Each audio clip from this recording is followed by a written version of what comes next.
gratos a Deus pela bênção de estarmos aqui. É sempre motivo de gratidão, de alegria, de reverência, de temor diante do Senhor. Podemos estar neste santo lugar para honrar e para celebrar o nome do nosso Deus. Sejam bem-vindos, que este culto possa trazer ao nosso coração a certeza, mais uma vez, de que o nome do Senhor, nosso Deus, tem sido honrado neste lugar. Como primeiro ato do culto, nós vamos abrir a palavra, o Salmo 96, e vamos fazer a leitura alternada desse salmo na presença do Senhor, nosso Deus. Vamos participar todos, abrindo a palavra. Se você está sem a Bíblia nesse momento, se junte, chegue perto de alguém que a tenha para participar da leitura da palavra do Senhor no Salmo 96. Cantai ao Senhor um cântico novo, cantai ao Senhor todas as terras. Cantai ao Senhor, bendizei o seu nome, proclamai a sua salvação e a anunciai entre as nações a sua glória, entre todos os povos as suas maravilhas.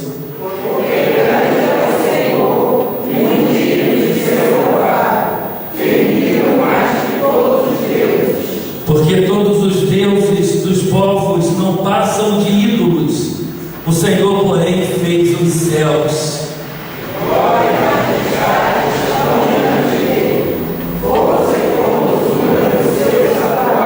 Tributai ao Senhor, ó famílias dos povos, tributai ao Senhor glória e força.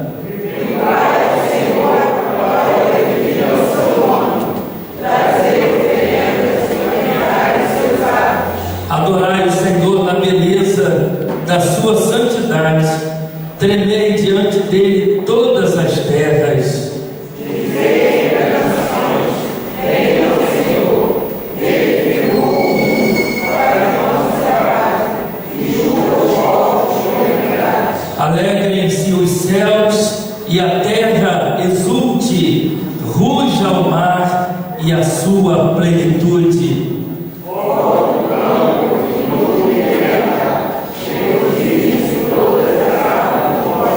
Todos na presença do Senhor, porque vem julgar a terra, julgará o mundo com justiça e os povos consoante a sua fidelidade. Amém, irmãos?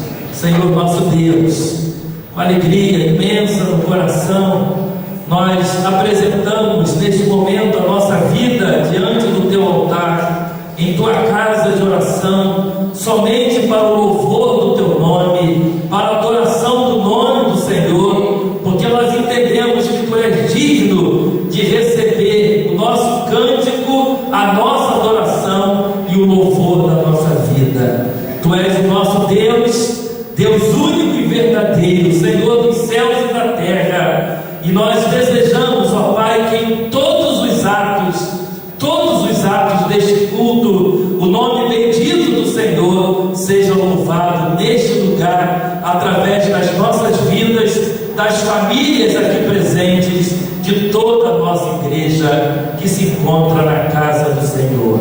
Que seja assim, e que ao final desta celebração, o nosso coração exulte em Ti e se alegre no Senhor, pelas bênçãos deste culto e pelas maravilhas do Senhor, pelos Teus grandes feitos em nossas vidas. Oramos para que seja assim e o fazemos no nome de Jesus. Amém, Senhor. Amém. Vamos ainda de pé, irmãos, cantar o hino 26. Hino de louvor, de adoração a Deus.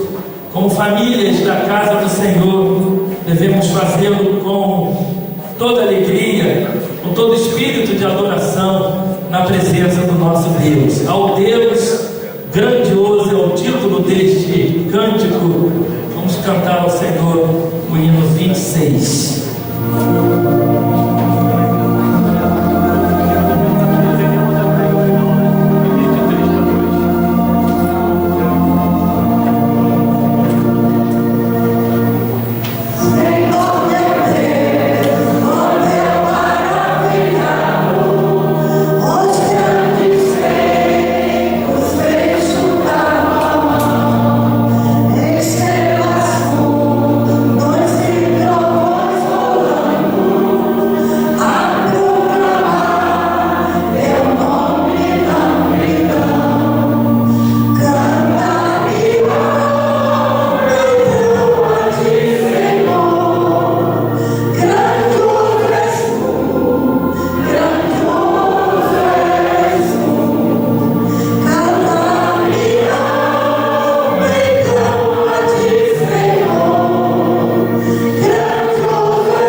por proposta da missão Portas Abertas, missão criada pelo irmão André, homem que tem sido usado por Deus ao longo da história de sua vida para pregar o Evangelho em tantos países, em tantas nações, principalmente nos países onde o Evangelho não pode ser pregado livremente por causa das perseguições àqueles que professam a sua fé em Jesus Cristo. Por proposta desta missão Portas Abertas, hoje nós temos o chamado Dia da Igreja Perseguida. Pelo menos 5.000 igrejas no Brasil, hoje, neste domingo, estão clamando, orando e apresentando a Deus os mais de 100 milhões de cristãos espalhados pelo mundo e que sofrem perseguição pelo simples fato de professarem e de declararem a fé em Jesus. Pela graça de Deus, habitamos um país livre, religiosamente falando, podemos abrir as portas da nossa igreja no dia que desejarmos, no horário que desejarmos, para proclamar as boas novas de salvação, sem sermos importunados por causa disto. Mas não é assim que acontece em alguns tantos países, onde tantas outras religiões pagãs predominam e onde o Evangelho não pode entrar, não pode ser pregado, onde a palavra de Deus não pode ser lida e não pode ser pregada também. Pela manhã nós tivemos um tempo de oração com toda a igreja, orando e clamando a Deus por esses nossos queridos irmãos que fazem parte do corpo de Cristo, aquele que há de encontrar com o Senhor, e também orando pelos países onde a resistência ao cristianismo, nesses países, essa resistência é mais forte. Nós vamos agora, irmãos, ver um vídeo. Peço que os irmãos prestem bastante atenção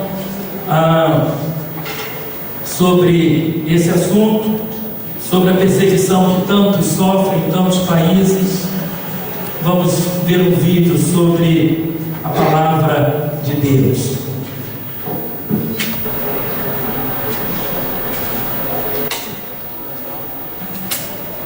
Enquanto o vídeo é preparado, 100 milhões de cristãos, pelo menos, são perseguidos no mundo por causa da fé em Jesus.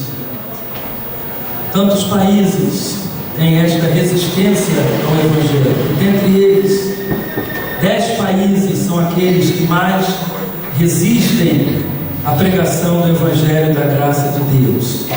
Os 10 primeiros na ordem são os seguintes: Coreia do Norte, onde os cristãos são enviados para campos de trabalho forçado e lá, depois de um certo tempo de trabalho, são literalmente mortos. O Irã, onde há pena de morte para aqueles que declaram a fé em Jesus. Afeganistão, Arábia Saudita, Somália, Maldivas, Iêmen, Iraque, Uzbequistão e Laos. Desses 10 países, nesta ordem de maior perseguição ao Evangelho, 9 se encontram no continente asiático e um, exatamente a Somália, está no continente africano. Por isso, além de orarmos por esses países e por tantos outros, devemos orar também especificamente pela Ásia, o continente que mais resiste à pregação do Evangelho do Senhor Jesus Cristo. Nós vamos orar neste momento até que o vídeo possa... Já está? Até que o vídeo possa ser preparado. Eu vou convidar aqui no altar o presbítero Carlos Alfredo, aqui no púlpito.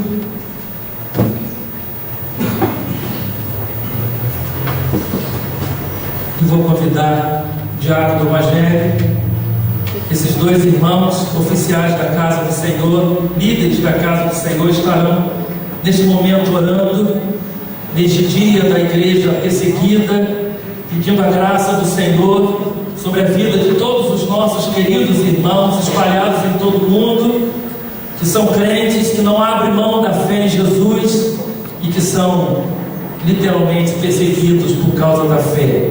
Pedindo também, clamando a Deus por esses países, para que as portas sejam abertas e o Evangelho seja pregado e milhares e milhões de vidas sejam salvas pela graça do nosso Deus. Vamos ficar de pé, irmãos, e vamos fazer essas duas orações diante do Pai. Pai de amor, Pai de bondade, obrigado, Senhor, porque estamos na tua casa para te louvar, para bendizer o teu nome, para cultuar-te, Senhor. Mas em meio, Senhor, a toda essa situação, onde aqui comemoramos o dia da igreja perseguida, a tua igreja perseguida, Senhor, sofre açoites, sofre violência, sofre dificuldades, Senhor, mas eles permanecem firmes, não negando a tua palavra, não negando, Senhor, que são lavados e remidos pelo teu sangue, Senhor. Que haja em nós também esse mover, que haja em nós, Senhor, esse desejo de falar das tuas verdades para aqueles que estão à nossa volta, para aqueles que estão conosco no dia a dia, Senhor, e que haja salvação, Senhor, e que a promessa tua, enquanto a palavra não for falada em todo o reino, aí tu é que tu pode voltar, Senhor, que possamos, Senhor, falar essa palavra, pregar e falar em todo o reino, Senhor. Missionários se disponham, que haja, Senhor, amor em nossos corações, ofertar para que missionários possam ir e falar, e que aqueles que forem designados por ti para essa missão, Senhor, façam isso da melhor maneira possível, Senhor. Amém. Eu sei que tu já chama aqueles e escolhe aqueles que tu envia, Senhor, mas que o Deus Espírito Santo esteja consolando aquele que fala e aquele que recebe, Senhor, o Espírito Santo para essas almas perseguidas, Senhor, em todo esse vasto continente, Senhor. Cobre, Senhor, com teu sangue a nossa de quem ainda podemos falar, Senhor. Eu sei que haverá tempos de dificuldades. A tua palavra diz isso. Nós estamos vivendo momentos difíceis já na política brasileira, Senhor. Tu possas, Senhor, cingir-nos de mais força, de mais vontade, de mais desejo de te servir, de vivermos, Senhor, a tua casa e o teu povo fortalecido. Que possamos ler a tua palavra, Senhor, e não pereçamos por falta de conhecimento da tua palavra, Senhor, mas que a cada dia, Senhor, ganhemos mais na tua palavra, ganhemos mais em confiança a ti, ganhemos mais, Senhor, em oração, em jejuns, em cânticos, Senhor, para alcançarmos aqueles que necessitam de ti. Trabalha, Senhor, na nossa igreja. Nossa igreja também, Senhor, sustenta parcialmente 4 missionários que também estão em áreas difíceis. Cabo do Pinho, lá na Espanha, não se pode pegar um violão e tocar assim em praça pública, não se pode fazer mais alto, porque logo vem os vizinhos incomodados, chamam a polícia, Senhor. Ele já contou esse testemunho aqui. Te pedimos pelo Carol, pelo Felipe, também lá na Hungria, Senhor. País difícil, não está tão difícil como já foi, mas que almas, Senhor, possam se render a ti, Senhor, através da vida daqueles dois. A Rosilda, Senhor, está se preparando, já esteve bom tempo no Peru, Senhor. Cuida. Tom Hamilton, Senhor, está lá entre os índios, Senhor. Trabalho difícil, Senhor. Que tu possas, Senhor, guardá-lo, protegê-lo, amparar, Senhor, todos esses nossos missionários, Senhor. Fica, Senhor, conosco nessa noite. É o que nós pedimos em nome de Jesus. Amém. Amado Deus, Senhor, tua presença, Senhor, mais uma vez queremos te louvar, agradecer o teu nome, Senhor, e te agradecer, Pai, pela tua igreja reunida neste lugar, Senhor.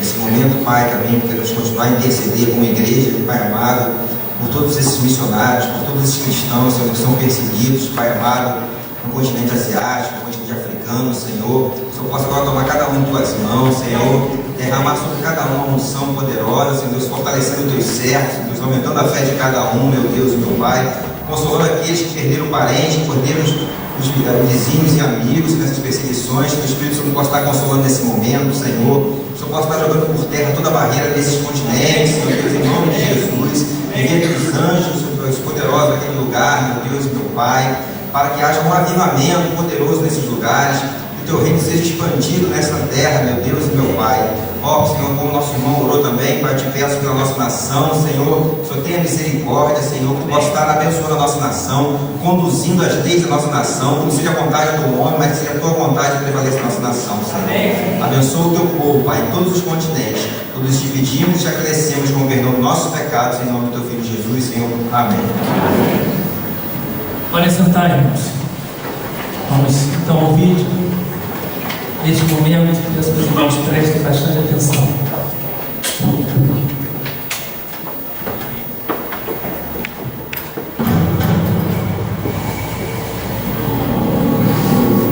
Eritreia, África Oriental.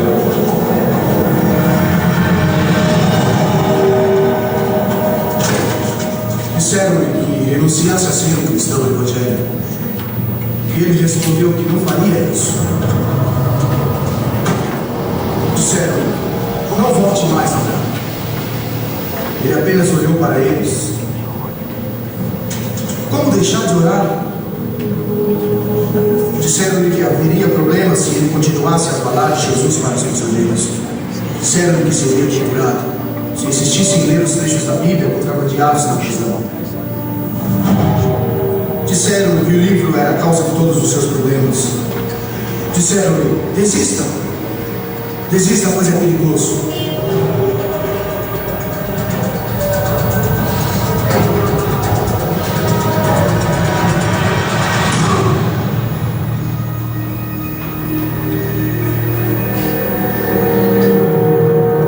O livro perigoso.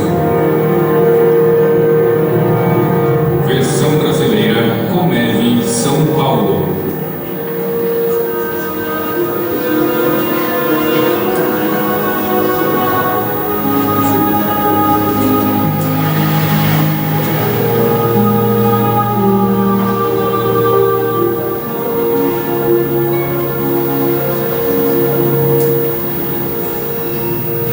Não parece tão perigoso, mas Isaac, o prisioneiro que acabamos de ver, discordaria.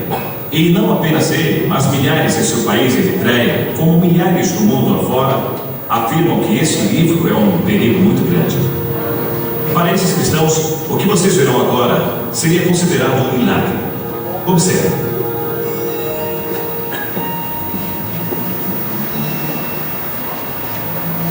Ninguém chamou a polícia. Não me importua, não. Não me mandaram embora. Não me preocupo nem um pouco em ser preso, torturado ou morto por ler minha Bíblia. Ler minha Bíblia não parece um milagre hoje em dia, mas seria nos idos do século XVI. Naquele tempo, apenas sacerdotes podiam ler as Sagradas Escrituras. Alguns podiam ouvir, mas não podiam ler. Um homem chamado William Tyndale mudou a situação. Inglaterra, 1523. Tyndale achava que todos poderiam ler a Bíblia. Ele saiu de casa e fugiu para a Alemanha, onde traduziu a Bíblia para o inglês, imprimindo 6.000 exemplares. Essas foram as primeiras cópias da Bíblia em inglês. E Tyndale as contrabandeou para a Inglaterra. Seu inimigo mortal, o bispo de Londres, comprou todos os exemplares, pensando em queimá-los. A reação de Tyndale foi: vai queimá-los? Pois eu muito me alegro, pois eu recebo o dinheiro dos livros e o mundo inteiro vai se indignar com a queima da palavra de Deus. Tyndale morreu antes que a Bíblia fosse livremente vendida em seu país. Suas palavras finais, ao ser enforcado e queimado por suas ações, foram: Senhor, abra os olhos do rei da Inglaterra. Sua prece foi atendida. O que o Senhor exige? Pratique a justiça, ame a fidelidade e ande humildemente com seu Deus. Hoje, evidências da influência da Bíblia são comuns na sociedade ocidental. É até comum sua exposição pública, tão normal que chega a permear fatos da vida diária. Porém, isso é um milagre. A Bíblia está disponível para todos nós. Qualquer um pode comprá-la e lê-la sem medo. O que Isaac na Eritreia não daria para ter essa liberdade. E nós aproveitamos essa liberdade, nós nos alegramos com ela, usufruímos dela, lendo a palavra e praticando-a. Não seria terrível se os que são proibidos de ler a Bíblia fizessem melhor uso dela que os que podem ler livremente? Um velho pastor chinês uma vez disse: existem apenas 3 tipos de cristãos no mundo e apenas um é verdadeiro. O primeiro tem a Bíblia, mas não a lê. Esse não vale. O segundo tem a Bíblia, lê, mas não tem amor por ela. Também não vale. O terceiro tem a Bíblia, lê e ama o que lê. É o tipo que muda o mundo. Então, deixando escapar uma pequena lágrima, ele acrescentou: mas esse tipo de cristão é muito raro. O que acontece quando temos a Bíblia, a lemos e a amamos? Vamos conversar com alguém que fez as 3 coisas e mudou o mundo. Seu nome é Irmão André. Em 1955, uma frase do livro do Apocalipse o impressionou: esteja atento, fortaleça o que resta e estava para morrer. Ele viu a luta dos cristãos perseguidos na Europa Oriental e respondeu ao chamado do Senhor para que fizesse algo que cristão ocidental nenhum fizera até aquele momento: contrabandear a Bíblia para dentro da cortina de ferro. Com Bíblias enviadas dentro de um Fusca, o irmão André dirigiu até a fronteira, sussurrando uma oração que ficou famosa: Senhor, fizeste cegos enxergar. Por favor, segue os olhos dos que veem.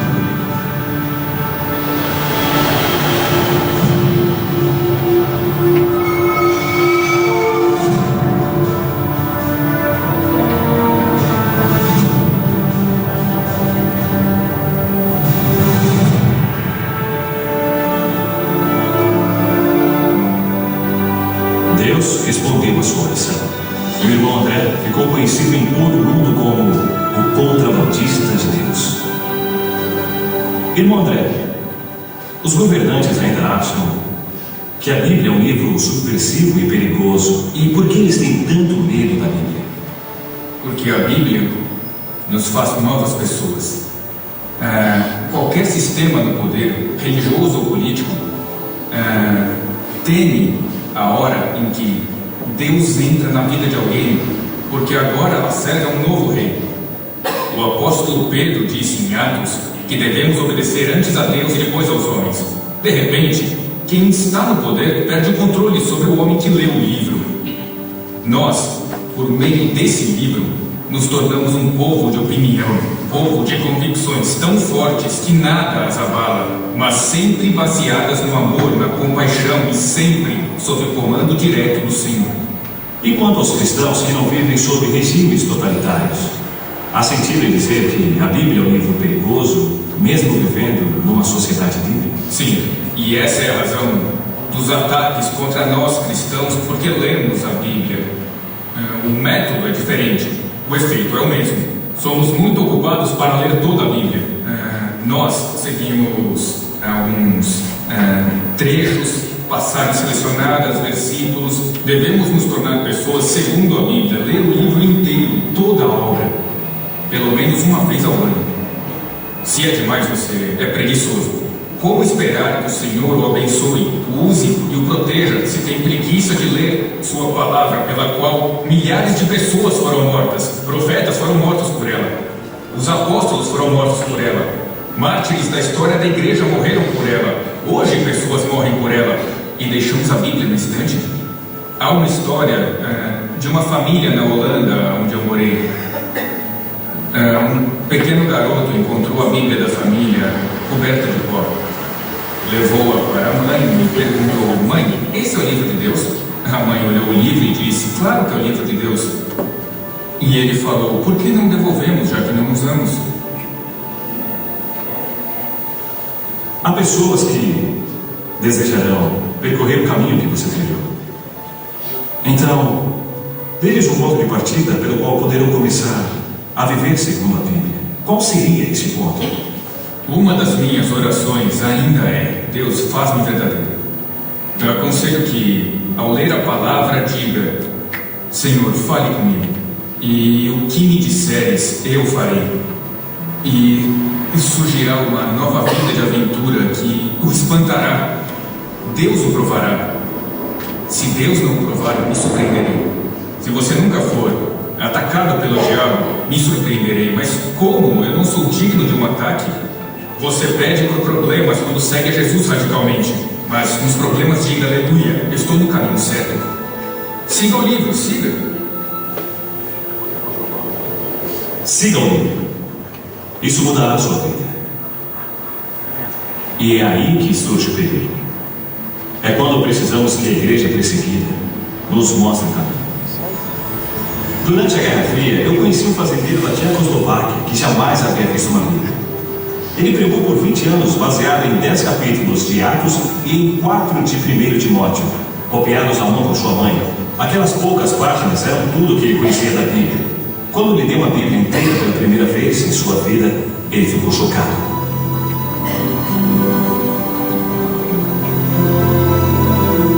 Ele me disse: agora terei muito mais problemas. Agradeço por ter me dado o livro mais perigoso do mundo. E depois ele perguntou: você tem esse livro há muito tempo? Diga, que belos problemas ele me causou. Que pergunta! Foi direto ao meu coração. Que belos problemas a Bíblia me causou. Ela deveria causar problemas para todos nós? Será que a Bíblia já me pôs em perigo? Ou é apenas um chamado aos irmãos Andrés deste mundo e daquele pastor tcheco? Parece coisa da Guerra Fria. Mas na verdade, não é tão fácil gostar deste livro. Muitos de nós passamos por períodos talvez inevitáveis em que achamos a Bíblia um tanto difícil, entediante, diriam alguns. Respeitamos o livro, mas não lemos muito. Não é fácil admitir o fato. Mas nos lugares onde cristãos são proibidos de portar uma Bíblia, lugares onde as pessoas arriscam a vida por seguir a Jesus, a Bíblia tem um valor extraordinário. Encarar essas histórias pode mudar o modo como encaramos nossa vida.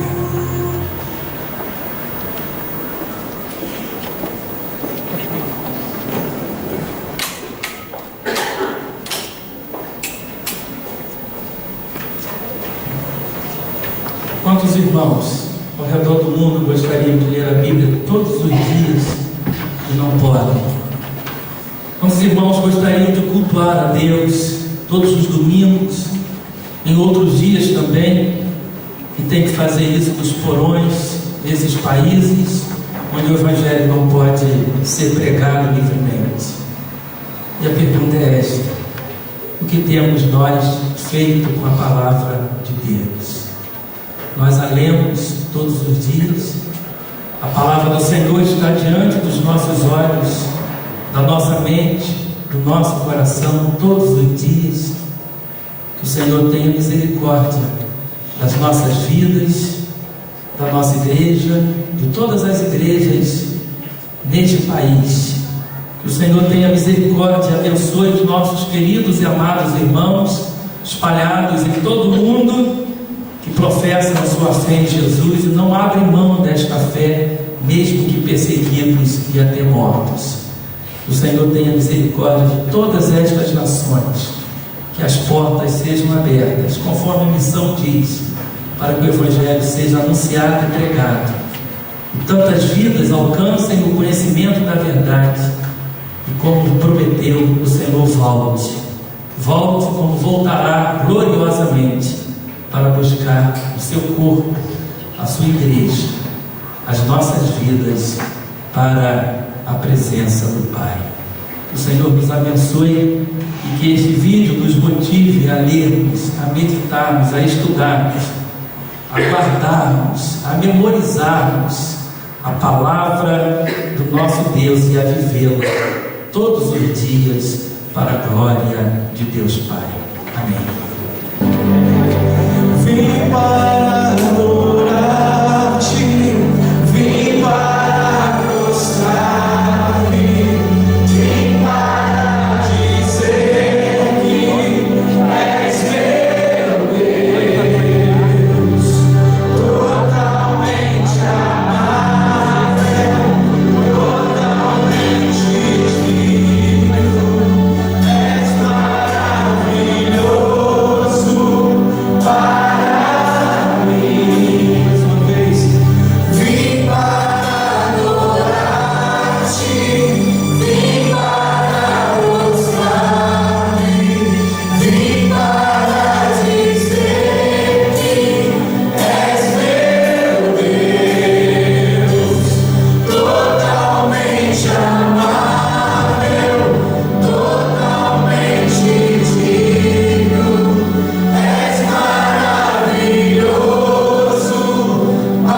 Creio, irmãos, que esta igreja que se alegra com os que se alegram, a igreja que chora com os que choram, a igreja corpo de Cristo neste lugar, a igreja que compartilha as bênçãos, as vitórias, enfim, tudo aquilo que o Senhor tem trazido à vida de todos nós. Que a nossa igreja continue sendo abençoada e sustentada pelo nosso Deus, possa crescer, que esses bancos se encham definitivamente.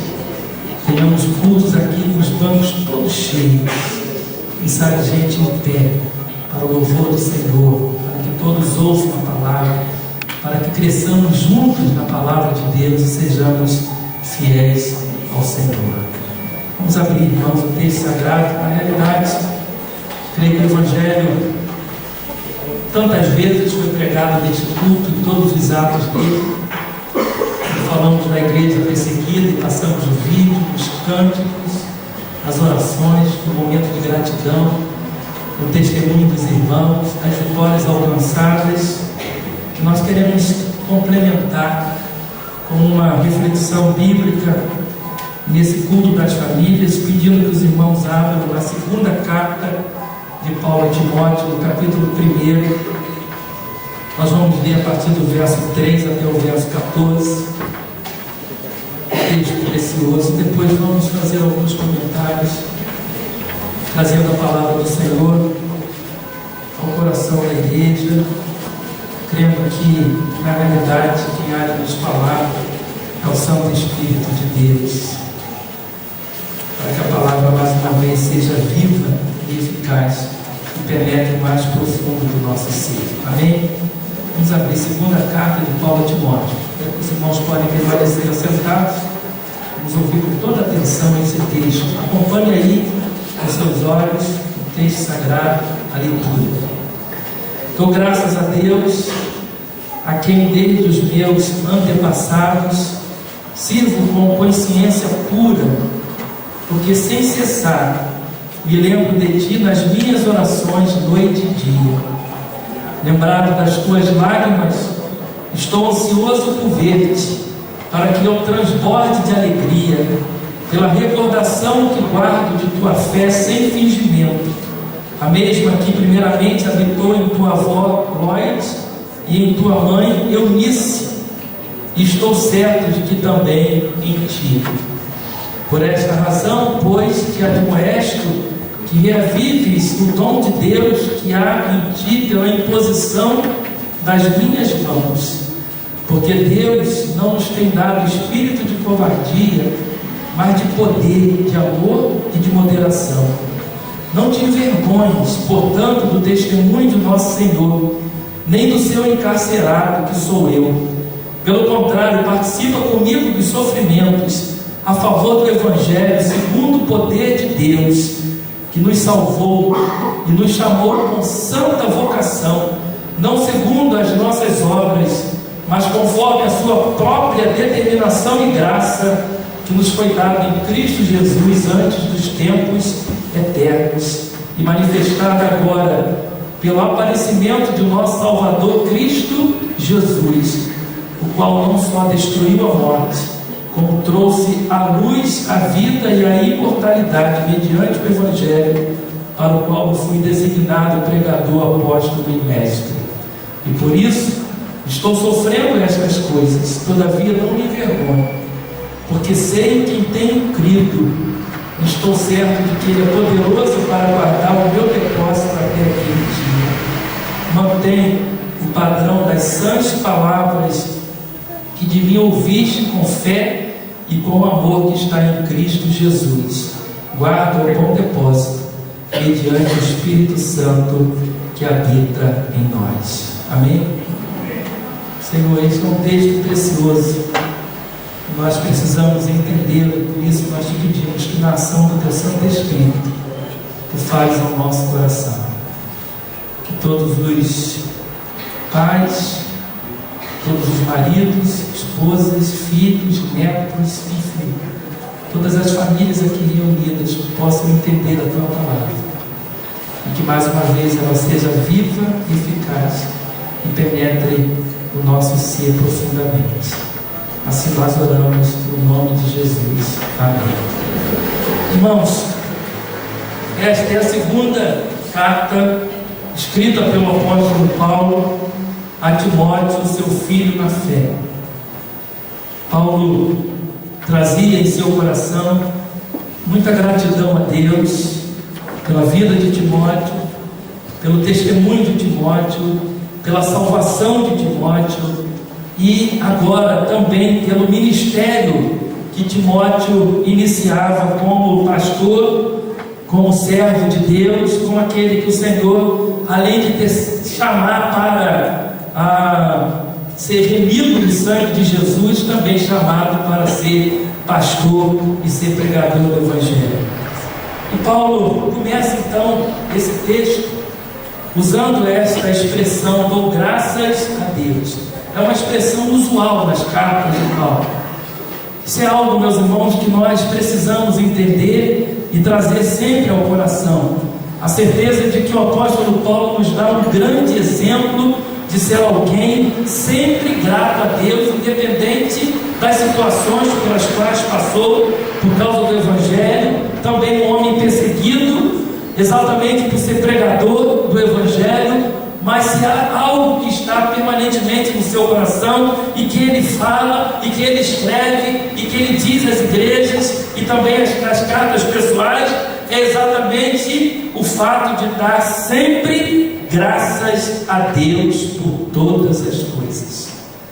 E aqui nesse momento, Paulo dá graças a Deus pela vida de Timóteo, e ele diz: a quem desde os meus antepassados sirvo com consciência pura, porque sem cessar me lembro de ti nas minhas orações noite e dia. E Paulo afirma, portanto, que não apenas dá graças a Deus pela vida do jovem pastor Timóteo, seu filho na fé, mas também que lembra de Timóteo em suas orações todos os dias. Essa é uma belíssima providência de todos nós, como pais, como avós, como filhos, enfim, como famílias.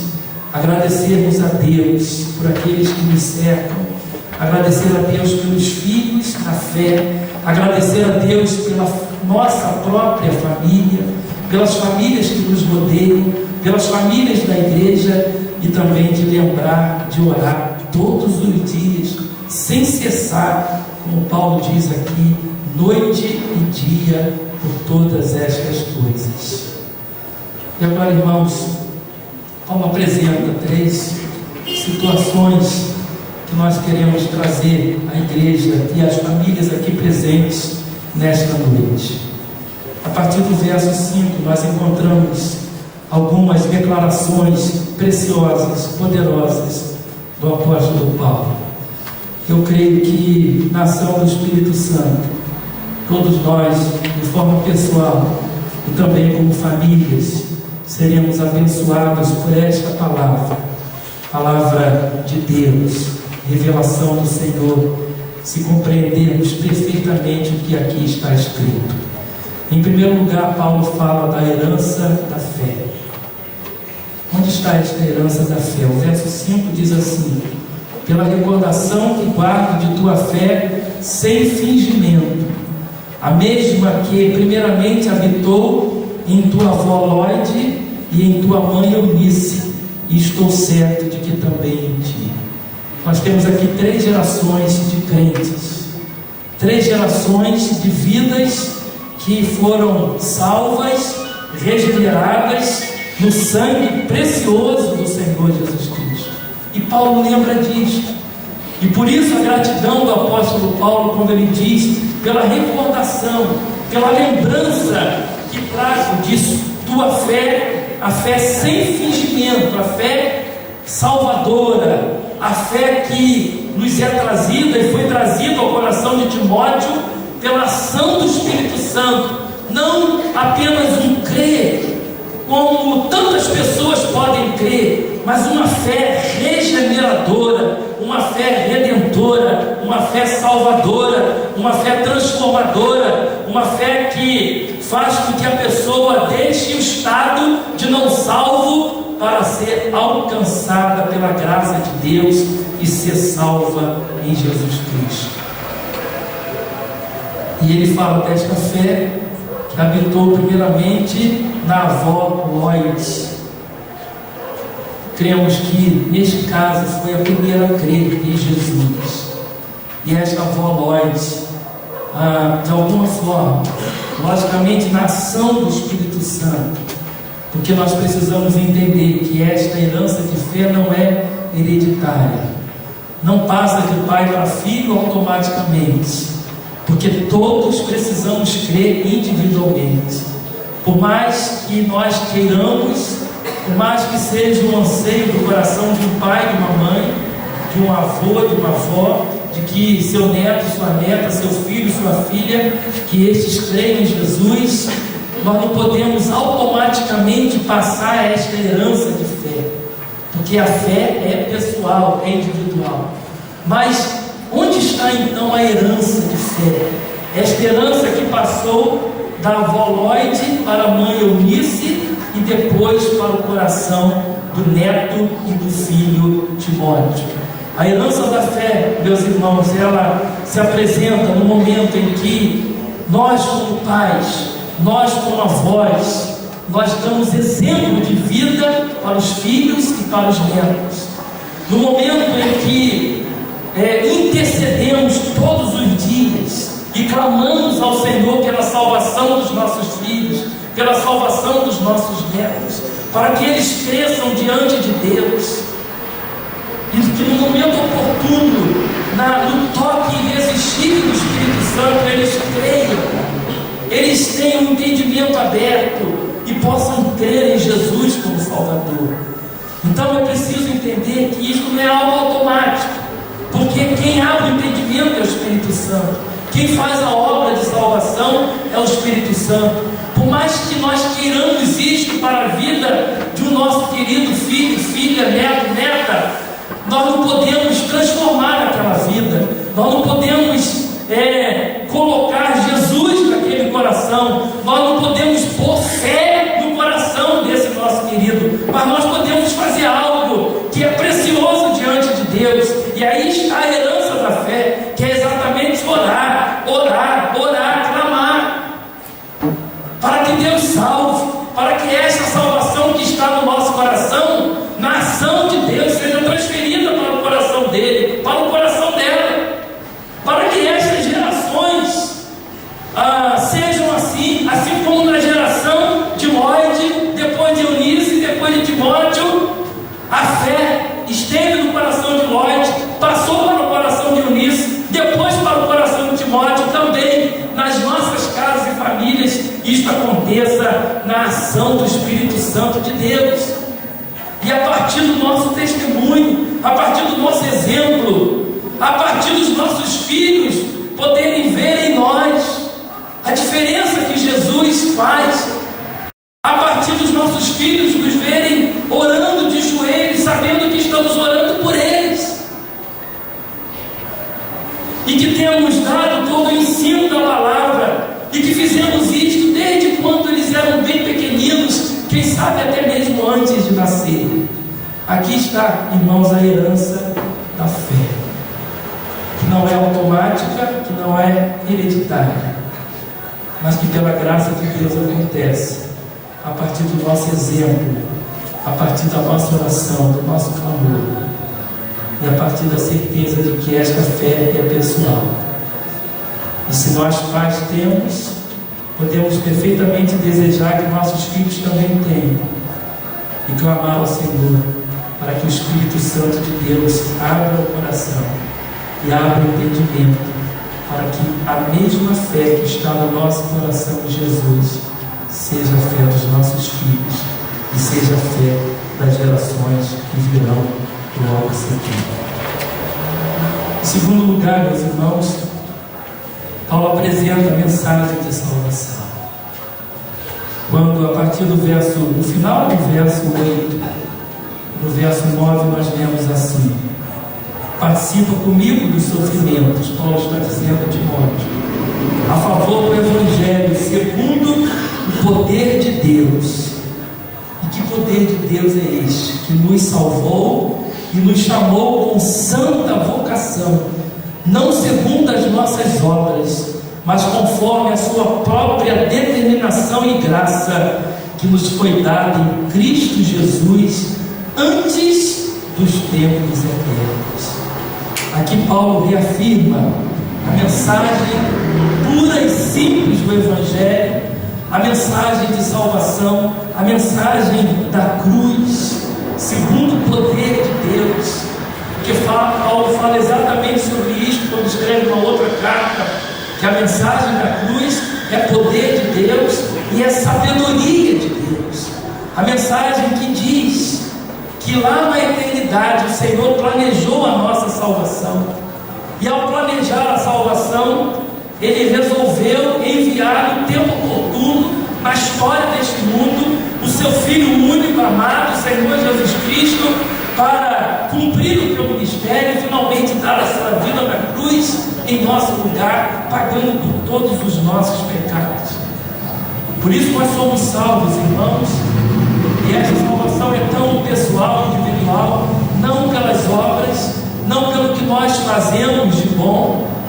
O que nós fazemos de bom deve tão somente confirmar a salvação que nos é dada e nos foi dada pelo Senhor, lá nos tempos eternos, mas não é pelas boas obras que nós somos salvos pela absoluta graça e determinação do Senhor. Esta é a mensagem de salvação. É a mensagem que nós um dia abraçamos, que desejamos tanto também ser abraçada pelos nossos filhos, e agradecemos a Deus porque eles abraçaram, e que desejamos ser abraçada pelos nossos netos. Alguns aqui certamente já têm netos, alguns ainda terão, pela misericórdia do Senhor, na graça do Senhor, e esta oração deve ser feita diante de Deus, na certeza da mensagem pura e simples do Evangelho, que fala de Jesus Cristo, o nosso Redentor eterno. Meus irmãos, Paulo, não somente aqui, mas em outras cartas, e principalmente na carta que escreve à igreja de Éfeso, Paulo ensina sobre esta mensagem da cruz, sobre esta mensagem de salvação, dizendo exatamente isto, que pela graça nós somos salvos mediante a fé, e que isto não vem de nós, é dom de Deus, não de obras para que ninguém se glorie. Que salvação bendita é esta! Salvação planejada não em tempos recentes, mas salvação planejada por Deus em tempos eternos, muito tempo antes da própria fundação do mundo pelo Senhor. Ele já havia planejado esta salvação e a vinda de Jesus Cristo ao mundo para satisfazer a sua justiça e promover e gerar na ação do Espírito Santo esta salvação no coração de todo aquele que deve ser salvo. E quando nós apresentamos nesta noite as famílias aqui presentes, esta mensagem de salvação, a nossa esperança, o nosso anseio, a nossa fé, é de que, assim como aconteceu com Lloyd, Eunice e Timóteo, que a mensagem de salvação alcance os avós, alcance os pais, alcance os filhos, alcance os filhos dos filhos, alcance os filhos dos filhos dos filhos, e assim por tantas outras gerações, até o dia em que Jesus voltar. Que esta seja a nossa esperança e a nossa fé, a fé do coração de cada avô, de cada avó, de cada pai, de cada mãe, de que a fé que está no nosso coração, esta fé da mensagem de salvação, ela também está, ou ela estará, com a graça de Deus, na vida de gerações que virão após nós. Em terceiro e último lugar, além de apresentar a herança da fé, Além de apresentar a mensagem de salvação, Paulo no texto apresenta princípios eternos que devem ser gravados e que devem estar no nosso coração todos os dias. A partir do verso 12, a palavra diz assim: por isso, por todas essas coisas, pela apresentação da mensagem da cruz, esse é o contexto, por isso estou sofrendo estas coisas, todavia, diz Paulo, não me envergonho, porque sei em quem tenho crido, e estou certo de que Ele é poderoso para guardar o meu depósito até aquele dia. Mantenho o padrão das sãs palavras, diz Paulo a Timóteo, que de mim ouviste com fé e com amor que está em Cristo Jesus. Guarda o bom depósito mediante o Espírito Santo que habita em nós. Quando apresenta princípios eternos, Paulo fala em primeiro lugar da tribulação. Quando ele diz: estou sofrendo estas coisas, Paulo sofre por causa da pregação do Evangelho. Paulo diz em outra carta, a carta aos Gálatas, sofrer as dores de parto novamente, para que o Evangelho se concretize e seja firmado no coração de seus filhos na fé. E esse sofrer as dores de parto, meus irmãos, é este anseio, este desejo de que todos ao seu redor, aqueles que podem ouvir a mensagem do Evangelho através dele, sejam realmente alcançados por esta palavra e pela mensagem da cruz. Depois Paulo fala do saber em quem crê. Por isso estou sofrendo estas coisas, todavia não me envergonho, porque sei em quem tenho crido. Nós precisamos saber em quem temos crido. Não podemos jamais duvidar do poder de Deus, duvidar das promessas de Deus, duvidar da soberania de Deus, duvidar da onisciência de Deus, duvidar da onipresença de Deus, duvidar da onipotência de Deus, duvidar da imutabilidade de Deus. Não podemos jamais duvidar da eternidade de Deus, jamais duvidar da justiça de Deus, da graça de Deus, do amor de Deus, da misericórdia de Deus, da fidelidade de Deus, de todos os atributos naturais e morais da essência de Deus, que é a essência de perfeição, de absoluta perfeição e santidade. Por conhecer estas coisas, Paulo diz: porque sei em quem tenho crido. É preciso que nós, pais, tenhamos absoluta convicção em quem cremos, a vós, para que isto seja transferido pelo Senhor à vida dos nossos filhos, dos netos, dos familiares, das famílias, para que esta graça se espalhe na vida daqueles que nos são queridos. Depois Paulo fala mais uma vez da salvação eterna, quando diz: estou certo de que Ele, o Senhor, é poderoso para guardar o meu depósito até aquele dia. Depósito aqui, irmãos, lá no original quer dizer fé. Como se Paulo estivesse dizendo: estou certo de que Ele é poderoso para guardar a minha fé, a fé que eu tenho no Senhor até aquele dia. Paulo fala então desta convicção de que o próprio Deus que salva é o próprio Deus que guarda a salvação. O próprio Deus que põe fé no coração é o Deus que guarda aquela fé para que ela não se perca no tempo algum. E finalmente Paulo fala da firmeza na palavra, quando ele diz: mantém o padrão das sãs palavras que de mim ouviste com fé e com amor que está em Cristo Jesus, e guarda o bom depósito mediante o Espírito Santo que habita em nós. É preciso que aqueles que nos rodeiam, como filhos, como netos, como parentes, como familiares, possam ver em nós o manter padrão das sãs palavras e das sãs doutrinas, ou seja, que nós não nos desviamos nem para a direita, nem para a esquerda, mas que mantemos firme o nosso olhar no autor e consumador da fé, o Senhor Jesus Cristo. Esta convicção, esta firmeza na palavra, tudo isso é seriamente importante para incutir na vida, no coração dos nossos queridos a certeza de que este é o caminho, de que não existe outro caminho para se chegar ao Pai e para se chegar a Deus, a não ser pela porta chamada Jesus Cristo. Queridos irmãos e queridas famílias,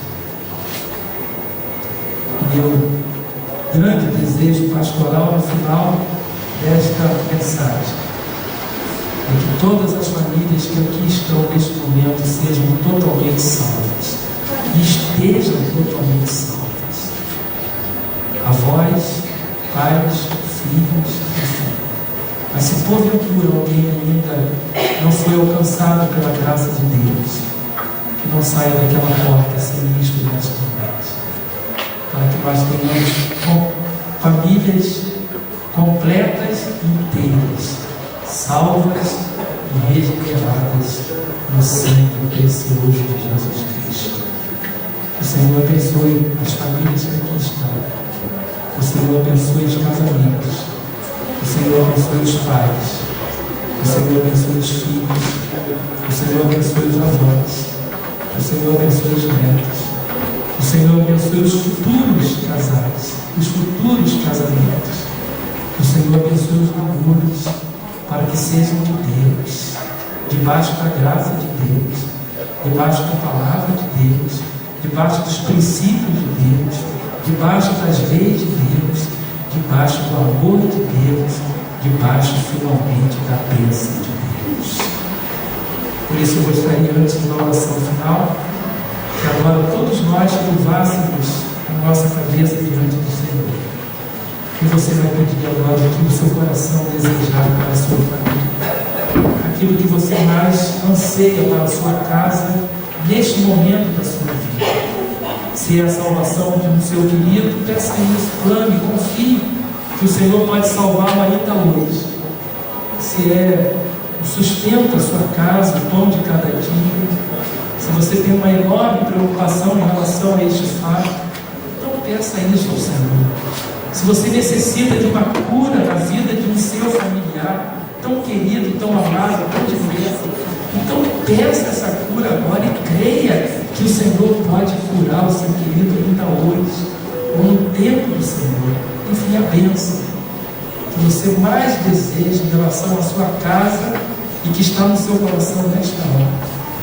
Peça a Deus neste momento com fé, com esperança, com confiança, com certeza, com convicção, nada duvidando, mas crendo no poder de Deus, crendo na misericórdia de Deus e crendo na soberania de Deus.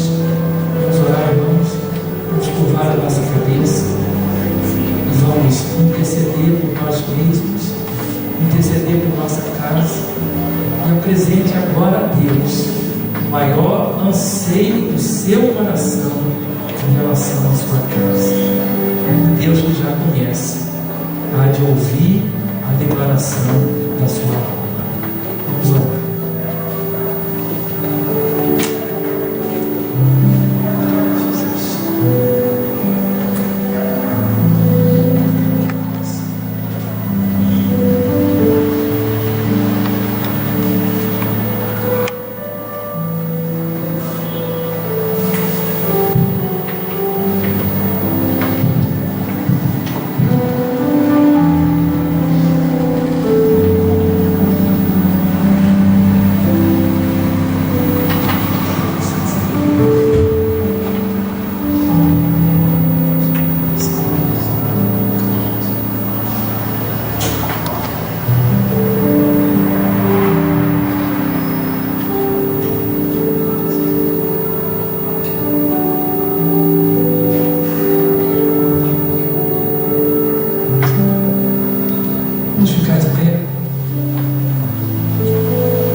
tem apresentado a Deus agora o maior anseio para a sua vida, para a sua casa. Confie que este clamor agora levantado diante de Deus, no altar de Deus, está na presença do Senhor, e o Senhor há de suprir, há de abençoá-lo, há de cumprir, há de conceder esta bênção que o irmão agora pediu, o maior anseio para a sua família. Eu apresentei a Deus nesse momento o maior anseio do meu coração, para a minha casa. Eu creio que o Senhor dará a mim e a vós esta bênção. Por isso eu quero pedir agora, nesse último ato do culto, que um representante de cada família venha ao altar da oração final. Mas com detalhe, se o chefe da casa está aqui, ou seja, o pai, o marido, enfim, que seja este a vir, o chefe da casa. Mas na ausência do chefe da casa, então você, aí, a família, escolha um representante para vir ao altar de Deus. Se o chefe da casa não estiver, mas se ele estiver, que seja ele a vir. Na ausência dele, que outro venha, outro representante da família. Nós vamos orar agora por todas as famílias. Antes nós vamos cantar ao Senhor. Mas antes de cantar, eu sei que alguns membros de famílias estão aqui porque foram especialmente convidados pelo marido, pela esposa, pelo pai, pela mãe, pelo avô, enfim, que nós pedimos que as famílias estivessem aqui reunidas. Então aqueles que não têm costume de estar na igreja, ou vêm à igreja pouco, mas hoje, você está aqui porque foi convidado especialmente por alguém da sua casa. Eu gostaria que você somente levantasse a mão para a gente poder reconhecer esses que nos visitam e nos dão tanta alegria. Isso, pode levantar a mão. Os filhos, os pais, o marido, a esposa que aqui está. Eu vou pedir que a igreja olhe aí ao redor. E se você está vendo alguém de mão levantada, abrace. Saia do seu lugar, abrace. Levante a mão, visitante, por favor. Você está vendo, abrace. Abraço com carinho. Recebendo o visitante com carinho na casa do Senhor. Enquanto agora nós cantamos, e depois vamos orar e receber a bênção.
nos faz aqui neste lugar.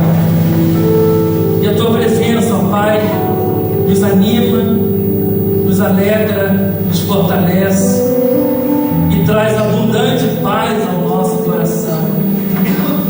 Tu estás vendo, ó Pai, um altar cheio de vidas, basicamente dos chefes das famílias, daqueles a quem tu tens dado a responsabilidade de ser o provedor.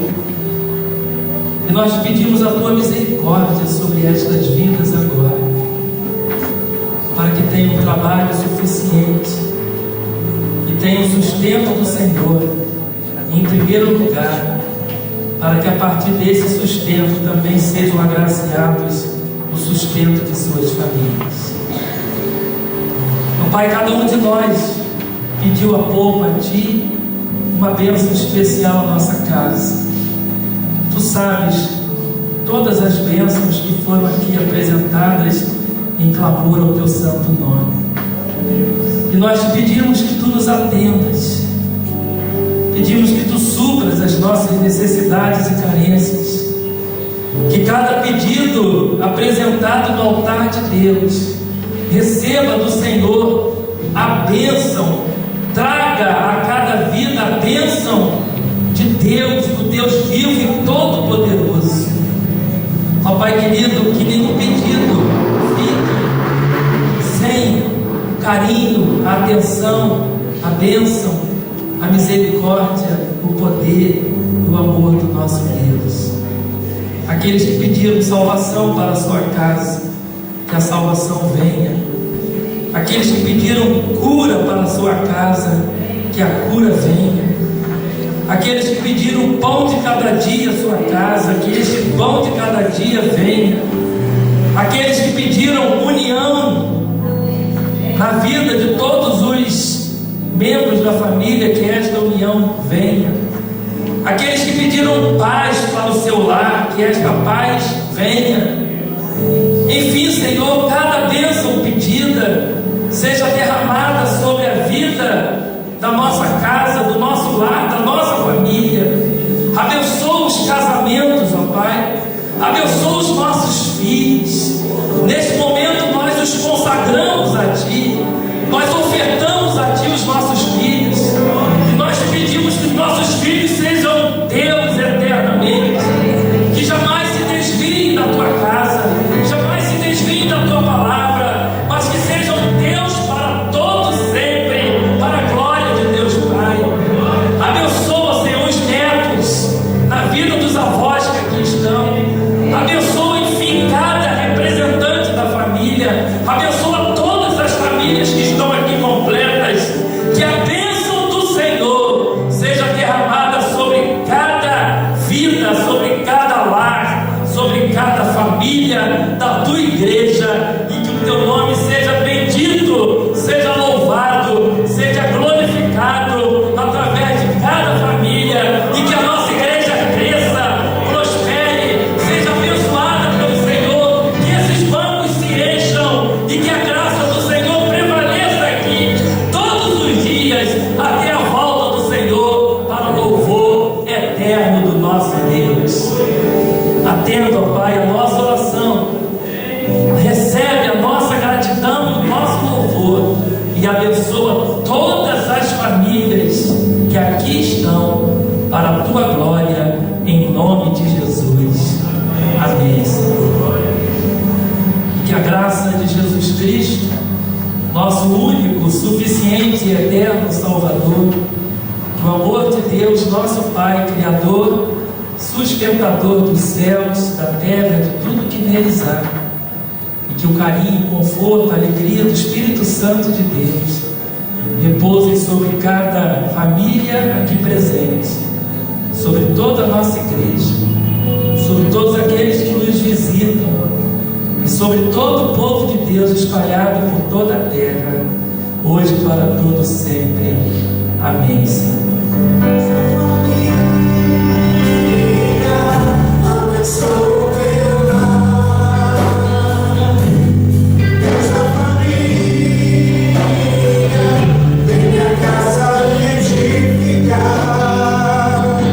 Faça morar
sei o quê.